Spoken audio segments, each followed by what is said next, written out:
هاي جايز،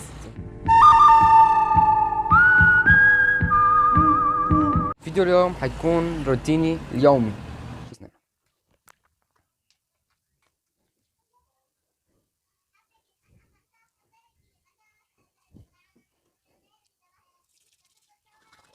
Few moments later.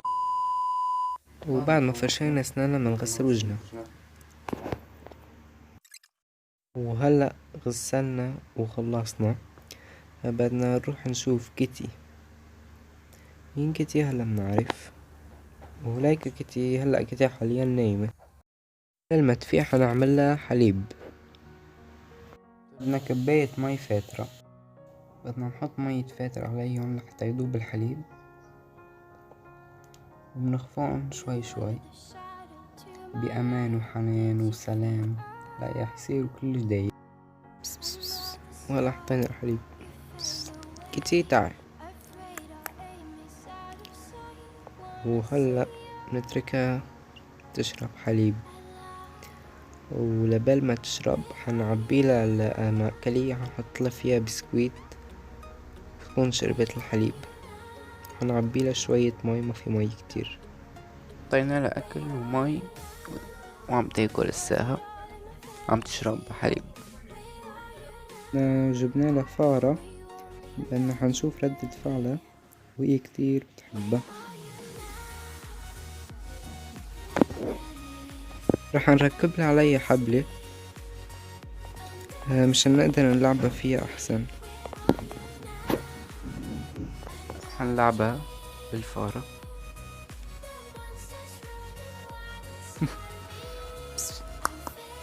كتير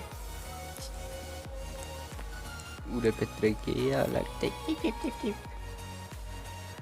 ما بدك تتركها.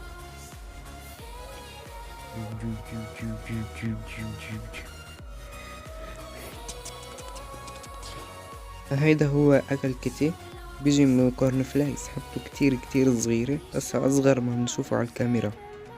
بتيجي حبته كتير صغيرة وبتحبه كتير كمان.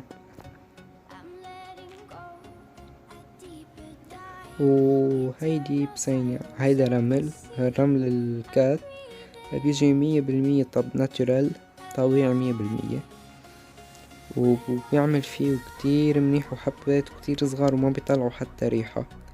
هلأ حنشوف حباته. هذا الحبات تبعونه بيجوا صغار، وبتقدر تعمل فيهم البسينة بطريقة منيحة. وكمان مثلكم شايفين بودر، هيدي بودر أنا بنحطها، نحن بنحطها كرمال تطلع ريحة هسا أحلى، يعني بس تتعمل البسينة ما تطلع ريحة بشعة، لأ بتطلع ريحة حلوة.